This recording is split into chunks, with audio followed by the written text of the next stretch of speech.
मुज़ाकरात निकल आएगा। इमरान खान भी इंशाअल्लाह 500 दिनों से खड़ा है। हम मुज़ाकरात की भीख नहीं मांगते। अगर तुम समझते हो कि उसका अंदर रख के मुल्क चला सकते हो, चला के देख लो। हम एक मुतालबा करते हैं, दी चौक के खून का इंसाफ चाहिए, हमें और कुछ नहीं चाहिए।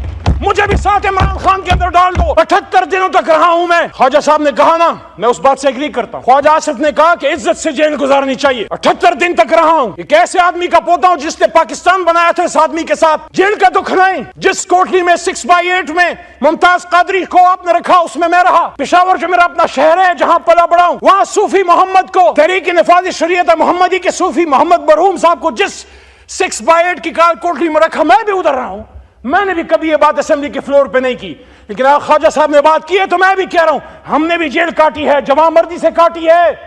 लेकिन मुझे दुख उस दिन हुआ जब अपने मर्दान में, जब मेरे तमाम 3 MPOs खत्म हुए, तो जो मेरे सामने चार्जशीट रखी गई, उसमें आर्मी एक्ट था, उसमें सीक्रेट एक्ट था, उसमें ATC था। देयर अंडरस्टैंडिंग, ये दोनों वकला और पीछे काकड़ साहब भी शायद बैठे हैं, वो भी समझते हैं।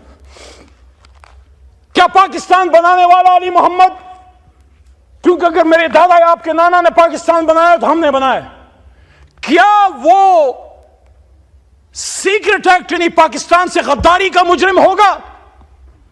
क्या वो दहशतगर्द है? वो मर्दान जिसने मुझे 3 बार इज्जत दी, उस वक्त 2 बार पास हुआ था।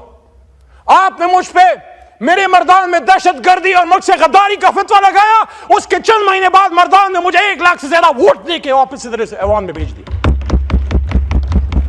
देखिए, खुदा लगती बात करें, ये पाकिस्तान मगरिबी पाकिस्तान वालों ने नहीं, मशरिकी पाकिस्तान वालों ने बनाया था, बंगालियों ने बनाया था। हम उनको 2nd दर्जे के सिटीजन समझते थे, हम उनसे बात करना तौहीन समझते थे। हम समझते हैं ये लड़ नहीं सकते, हम समझते हैं सिविल सर्विस नहीं चला सकते। वो जीत गया, हमने उसको हुकूमत दे देते, हुकूमत क्या हो जाता। हां, गैर मुल्की साजिशें हुई। वो क्या कहते हैं कि दीवार क्या गिरी, मेरे कच्चे मकान की लोगों ने मेरे घर में, मेरे आंगन से या घर से रास्ते बना लिए। जब हमने हक नहीं दिया तो फिर अगरतला साजिश हुई। जब हमने हक नहीं दिया तो मुक्तनी बहानी बनी और इंदिरा ने उसको, इंदिरा गांधी ने सपोर्ट किया। लेकिन बंगाली, ये भी तो अपने आप से सवाल कीजिए, वो बंगाली जो हमसे पहले पाकिस्तान जिंदाबाद कहते थे, वो बंगाली फिर हिंदुस्तान जाके मुक्ति बानी की ट्रेनिंग कौन ले रहा था? हिंदुस्तानी फौज के आर्म मिलिट्री पर्सनल भी मुक्ति बानी के जामे में आते थे। लेकिन हम तो इतने संग दिल हैं कि उस माहौल में जब एक साजिश हुई, हमारी गलतियां हुई पॉलिटिकल, हमने एक्सपीडियंसी का मुजाहरा किया, हमने मिलिट्री ऑपरेशन किया, लेकिन उस माहौल में मशरिकी पाकिस्तान में जिन लोगों ने पाकिस्तान जिंदाबाद कहा, जिन लोगों ने इस्लाम जिंदाबाद कहा, कायदे आज़म जिंदाबाद कहा, जिन्होंने पाक फौज उस वक्त जिंदाबाद कहा, उन बहारियों को आज तक अपने इस मौजूदा पाकिस्तान में आप शनाख्ती कार्ड तक देने के रवादार नहीं। पाकिस्तानी तो मानो जिसने चलती गोलियों में पाकिस्तान जिंदाबाद कहा। कहानी बड़ी लंबी है, शॉर्ट करते हैं 3-4 मिनट में, आपका शायद जब्त इतना ना हो। मैं कभी पीपल पार्टी का वर्कर सपोर्टर नहीं रहा। आज भी मैं कहता हूं, मुझे बड़ा अजीब लगता है, सदर आपका बैठा है, चेयरमैन सेनेट आपका बैठा है, चारों गवर्नर आपके बैठे हैं, 16 महीने आप इधर इख्तिदार में बैठे रहे, आज भी आप उन सीटों पे हैं, आज भी आप रोना रोते हैं। आ जाए इधर हमारे साथ और एक जेन्युइन अपोजिशन करते हैं। वो कहते हैं तो इधर उधर की ना बात कर, ये बता के काफिला क्यों लूटा। तेरी रहजनी का गिला नहीं, तेरी रहबरी का सवाल है। मेरे चेयरमैन साहब, हम मामलात को सुलझाने वाले लोग हैं। मैं जिस इलाके से हूं, बचपन में लोरी में हमें बंदूक और तलवार सिखाई जाती है। जुखशाल तुरा पलास कफन पगाड़ा बड़ा पासम कि खबर शुम च पुख्तुन दचा गुलाम शो। मैं खुशाल खान खटक कब्र से हाथ में तलवार और कफन पहने निकल आऊंगा अगर मुझे यह पता लगा कि पख्तून या मुसलमान किसी का गुलाम बन गया। लेकिन हम आपस में लड़के जीत भी गए तो किससे जीतेंगे? लाश तो पाकिस्तानी की गिरी है ना। अगर इधर अनीस सत्ती की गिरी है इस्लामाबाद में, मैं सब जगहों पे गया हूं। वो अपनी मां को ये कह के गया था चेयरमैन साहब कि मेरे लिए दुआ करना, मैं अपने लीडर को आजाद करने निकला हूं। आपके भी लीडर के लिए लोगों ने अपने आप पे आग लगाई थी, खुदकुशियां की थी जनाब, हालांकि खुदकुशी इस्लाम में हराम है। लेकिन मेरे भी लीडर के लिए मरते वक्त उन्होंने खून से कैदी नंबर 804 लिखा है। Look at the commitment of the level of the workers of Pakistan Tehreek Insaf. Imran Khan को किसी ने अकेला नहीं छोड़ा। मियां साहब का गिला अपनी जगह दुरुस्त है। जब मियां साहब ने फरमाया कि उनको कहा जाता था कि कदम बढ़ाओ मियां साहब, हम तुम्हारे साथ हैं, लेकिन जब मुशर्रफ का आहनी हथौड़ा चला, जुल्म हुआ, इमरजेंसी कायम हुई, मियां साहब ने देखा तो मादूद चंद लोग थे, एक जावेद हाशमी था, उसको भी फिर आपने प्रॉपर्ली ओन नहीं किया। लेकिन ये क्या कहें, हमारा भी उसी तरह का दर्द है। ऐसा ना हो जो खड़े थे इस तरफ, कल को फिर वो पीछे ही खड़े रहे और जो निकल गए थे वो फिर आगे बैठे हों। होता है, सियासत में होता है हुजूर। लेकिन वल्लाह हमने इमरान खान के लिए नहीं किया, हमने अपनी कमिटमेंट, अपनी गैरत, अपनी अना के लिए किया है कि कल को कोई असद कैसर को, वो जो आपकी कुर्सी पे बैठा होता था, सुलझू आदमी, आपसे हमेशा बात करता था, हमारी जमात से गाली सुनता था, उसको जब आपने उठा के अपने ही मैदान में आपने जेल में डाला, तो उसने सिर्फ इमरान खान के लिए नहीं, अपनी खुद ही अपनी अना, अपनी गैरत के लिए किया कि कोई असद कैसर को यह ना कहे कि सवाबी का बेटा बिक गया या डर गया, कोई शरियार खान अफरीदी को यह ना कहे कि कोहाट का बेटा डर गया या बिक गया, कोई निसार जट को यह ना कहे कि पंजाब का बेटा डर गया या बिक गया। और ये कोई मुझे ना बताए कि पंजाबी खुदा न खास्ता बुज़दिल हया निकलते नहीं है। इस लेवल की फस्तायत आप पख्तूनख्वा में करो, यहां भी कोई नहीं निकलेगा। हमने तो सुना था कि माएं बहनें सांझी होती हैं, ये कैसी सांझी माएं बहनें हैं। जब मेरी और आपकी मां रेहाना डार के सर से दुपट्टा छीना गया और उसको खींचा गया, तो फिर सियालकोट के साथ पूरा पाकिस्तान क्यों ना रोया, और आप क्यों ना रोए? आपकी तो जमात ही खवातीन के हकूक पे बनी है हुजूर।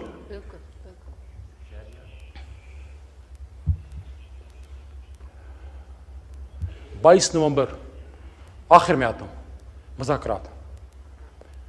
16 फरवरी को मैं, आमिर डोगर, चीफ व्हिप साहब और हमारे साथ सरदार लतीफ खोसा साहब आज नहीं है ऐवान में, हम 3 लोग इमरान खान से मिलने गए। ये बात बड़ी अहम है। मैं गवर्नमेंट बेंचेस जो मुझे सुन रहे हैं, साहिब राय लोग, बूट वाले नहीं कलम वाले, सबसे मुखातिब हूं। चले बूट वाली भी डाल दे, सबसे मुखातिब हूं। 16 फरवरी को इलेक्शन हुए हुए सिर्फ 1 हफ्ता हो चुका था। मैं, आमिर डोगर और सरदार लतीफ खोसा इमरान खान साहब से मिलने गए। मेरे जहन में ये चीजें चल रही थी। मुझे इससे कोई गर्ज नहीं है कि इस कुर्सी पे कौन बैठता है, मुझे इससे गर्ज है कि मुल्क आगे चले। उस वक्त आपकी हुकूमत नहीं बनी थी, अभी इसका फैसला नहीं हुआ था, अभी इसका फैसला नहीं हुआ था कि कौन बैठेगा। फॉर्म 47 की रोशनाई अभी कच्ची थी, फॉर्म 47 अभी खुश्क नहीं हुआ था, उस पर दूसरा रंग चढ़ने के करीब था।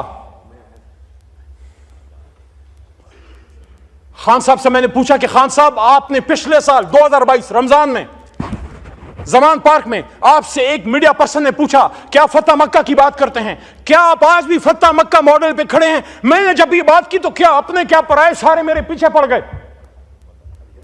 और यार, आप मुझे इमरान खान से वफा मत सिखाओ। आप जब और जमातों में बैठ के जी भुट्टो कहते थे, या जब मियां साहब आवे आवे कहते थे अली मोहम्मद इमरान खान के साथ, तब भी खड़ा था, आज भी खड़ा है और इंशाल्लाह बाद में भी खड़ा होगा।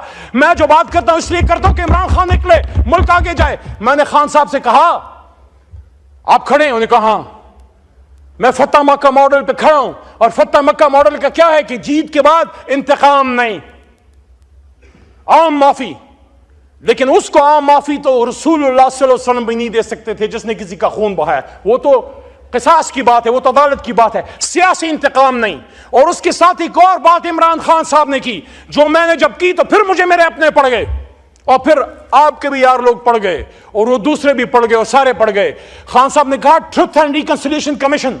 उन्होंने कहा कि नेल्सन मंडेला ने ट्रुथ एंड रिकंसिलिएशन कमीशन कायम करके अपने मुल्क को आगे ले गया। बल्कि उनके अल्फाज to be exact quote end quote ये थे कि वेस्ट ने, इमरान खान साहब ने कहा कि वेस्ट ने हमारे नबी पाक सल्लल्लाहु अलैहि वसल्लम की तालीमात को अपना के फतह मक्का मॉडल को लेके ट्रुथ एंड रिकंसिलिएशन कमीशन बनाया, और देखो वेस्ट आज कहां चला गया और हम किधर खड़े हैं। मैंने बाहर आके ये बात की इलेक्शन कमीशन के बाहर, दोस्तों को याद होगा अगर इधर कोई है, इलेक्शन कमीशन के बाहर मैंने कहा कि खान साहब कहते हैं कि हम ट्रुथ एंड रिकंसिलिएशन कमीशन, तो रिकंसिलिएशन पे तो जोर दिया कि अली मोहम्मद कहता है रिकंसिलिएशन, मैंने ट्रुथ पहले की है, पहले ट्रुथ देन रिकंसिलिएशन।